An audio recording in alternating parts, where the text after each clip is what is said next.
Praise the lord. దేవునికి మహిమ కలుగును గాక. ప్రతిరోజు క్రమం తప్పక వాగ్దానాన్ని వీక్షిస్తున్న ప్రతి ఒక్కరికి యేసయ్య నామంలో ప్రత్యేక వందనములు. సబ్స్క్రైబ్ చేసుకొని అనేక మందికి షేర్ చేసి దేవుని మాటల ద్వారా బలపరచండి. ఈ దినమునకై ఏర్పాటు చేయబడిన దేవుని వాగ్దానము విలాప వాక్యముల గ్రంథము 3వ అధ్యాయము 27వ వచనము. యవన కాలమున కాడి మోయుట నరునికి మేలు. It is good for a man that he bear the yoke in his youth. యవన కాలంలో దేవుని పని చేయటానికి చాలామంది యవనస్తులు ముందుకు రారు.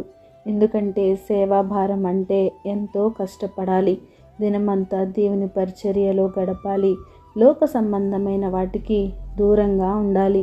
స్నేహితులు, పార్టీలు, వినోదాలు, విందులు ఎటువంటివి వాటిని విడిచిపెట్టేయాలి. కనుక సేవకు దూరంగా ఉంటారు. వయసంతా అయిపోయాక, యవన బలం అంతా ఉడిగిపోయాక అప్పుడు దేవుని కొరకు ఇది చేయాలి, అది చేసేయాలి అని అనుకుంటారు.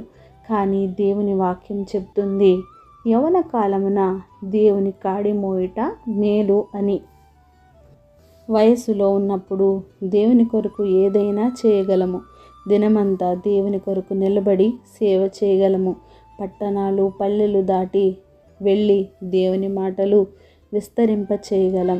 రోజులు ఉపవాసం ఉండి మోకాళ్ళ ప్రార్థన చేయగలం. దేవుని సంఘాలు కట్టగలం, శ్రమ పడగలం, ఏదైనా ఓర్చుకోగలం. యవన రక్తం శరీరంలో ప్రవహిస్తున్నంత వరకు దేవుని కొరకు ఉరకలు వేస్తూ దేవుని పని చేయగలము. కానీ వయసు అయిపోయి, బలం తగ్గిపోయి, సత్తువ లేకుండా నిర్జీవంగా ఉండి కూర్చుంటే లేవలేక, లేస్తే కూర్చోలేని స్థితిలో నీ ఉండి దేవుని కొరకు ఏమి చేయగలవు? స్వరమెత్తి గట్టిగా పాడగలవా? వాక్య పఠనం చేయగలవా? దూర ప్రాంతాలు సేవ కొరకై ప్రయాణించగలవా? అసలు ఏమి చేయగలవు నువ్వు? నీకే ఒకరు చేసి పెట్టే పరిస్థితి నీది. కనుక యవనుడా, యవనస్తురాలా, గుర్తుపెట్టుకో, దేవుడు నీకిచ్చిన ఆయుష్ను బట్టి, ఆయన నీకు అనుగ్రహించిన ఆరోగ్యము, బలము, జ్ఞానము, తెలివితేటలను బట్టి దేవునికై నీవు వాడబడాలి. అది నీకు, నీ జీవితానికి మేలుకరము. నీ మీద కాడి మోపువాడు యెహోవాయే. తగ్గింపు జీవితం కలిగి దేవునిలో సాగిపోవాలని, తన్ను కొట్టు వాని తట్టు తన చెంపను త్రిప్పవలెను అని నిందలు, అహింసలు, అపవాదులు ఏది వచ్చినా సరే వాటికి ఎదురుపడి నిలబడాలి. దేవుడి సర్వకాలము నిన్ను విడనాడక నీపై జాలిపడును గాక. ఆమేన్. చిన్ని ప్రార్థన. మమ్ములను అతి మిక్కిలిగా ప్రేమించిన మా ప్రియ పరలోకపు తండ్రి, మీరిచ్చిన వాగ్దానమునకై వందనాలు దేవా.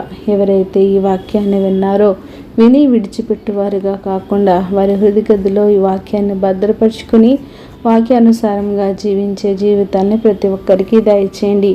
అవును ప్రభా, యవన కాలమున నీ కాడి మోయుట నరునికి మేలు అని సెలవిచ్చిన రీతిగా నీ కొరకే ప్రతి ఒక్క యవనస్తురాలు కష్టపడి, ఇష్టపడి నీ సేవ చేయడానికి ముందుకు రావడానికి సహాయం చేయండి. ప్రార్థన అవసరత కోరిన ప్రతి ఒక్క బిడ్డను ఈ సమయంలో జ్ఞాపకం చేసుకోండి.